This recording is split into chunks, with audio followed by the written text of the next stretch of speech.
திரு TTV தினகரனுடைய ஆதரவாளர் திரு புகழேந்தி, அதிமுகவுடைய பெங்களூரு மாநில செயலாளர் திரு புகழேந்தி தொலைபேசி வாயிலாக நம்மோடு இணைந்திருக்கிறார். முதலமைச்சர் தன்னுடைய நிலைப்பாட்டை வெளிப்படுத்தணும் அப்படின்னு ஓபிஎஸ் கேட்டார், நீங்களும் கூட கேட்டீங்க, வெளிப்படுத்தியிருக்கிறார்.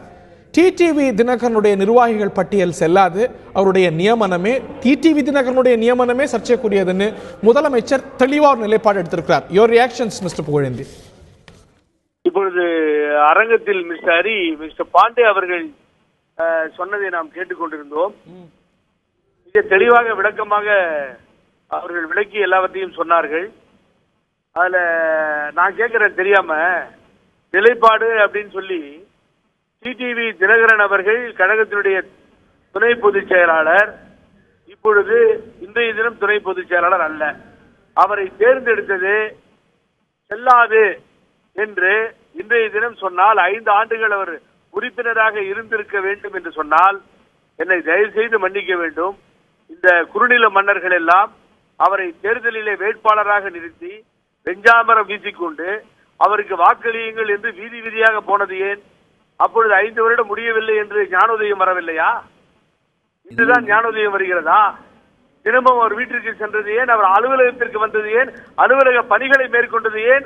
அத்தனை மந்திரிகளும் அவரது கட்டுப்பாட்டு இல்லையா? இப்ப அவங்க என்ன சொல்றாங்க, இந்த அறிக்கையிலயும் இருக்கு, தொடர்ந்து பொது நிகழ்வுலயும் சொல்லிட்டு இருக்காங்க, எலெக்ஷன் கமிஷனே அது ஒரு சர்ச்சைக்குரிய விஷயமா பார்த்திருக்கு. நிர்வாகிகள் பட்டியல்ல திரு டிடிவி தினகரன் அவங்க அங்கீகரிக்கல.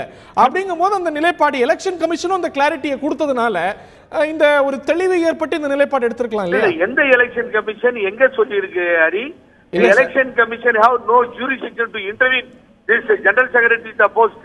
இல்ல எந்த எலெக்ஷன் கமிஷன் 2017 அன்னைக்கு வந்த கம்யூனிகேஷன்ல இல்ல உங்களுக்கு நல்லா தெரியும் திரு புகழேந்தி, எதை கேட்டிருக்கு எலெக்ஷன் கமிஷன் சொல்லுங்க. உங்களுக்கு நல்லா தெரியும் 3/3/2017 வந்த கம்யூனிகேஷன்ல அதிமுகவுடைய துணை பொதுச் செயலாளர்னு இவர் நிர்வாகிகள் லிஸ்ட்ல எங்கள்கிட்ட இல்லைன்னு சொல்றாங்க.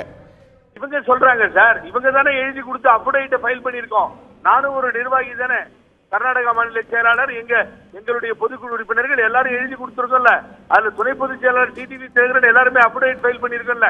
இந்த தேர்தல் ஆணையம் இவர்கள் எல்லாம் பைத்தியக்காரர்களா, சொந்தமாக புத்தி இருக்கிறதா என்றுதானே பார்ப்பார்கள். நாளைய தினம் இந்த விட்னஸ் ஹாஸ்டல் ஆனாலே என்ன ஆகும்? டிஆர்பிசில தெரியாம கேட்கிறேன் நானு.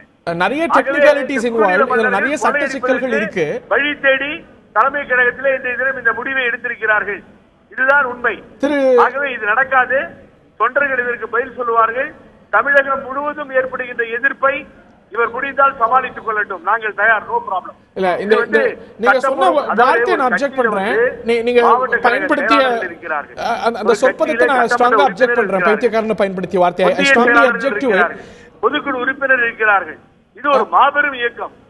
கொள்ளையடித்த குறுநில மன்னர்கள் உட்கார்ந்து கொண்டு எடுக்கின்ற முடிவாகாது. இல்ல எப்படி முடிவாகும்?